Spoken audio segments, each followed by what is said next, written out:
और ठीक है। हाँ बाण ठीक है।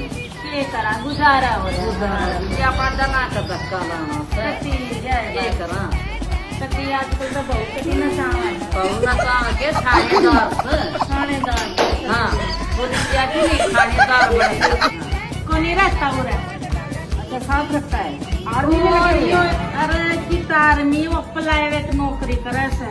अच्छा आपका मतलब है प्राइवेट नौकरी करते हैं हाँ वो है। और उसने सस्ते रखे से अच्छा चलो चलो कोई बात नहीं। अच्छा मैं ये पूछ रही थी कि आपके घर में inverter battery fridge cooler AC गाड़ी वगैरह सारी चीजें हैं है सारी से ये तो सारी से पर काम की कोई एक भी काम तो ले जा रही है जेल छोड़ रखे दीदी मेरे घर सारी तो तुम ले जा रही अपना सोरे नान देती बता क्या करूं।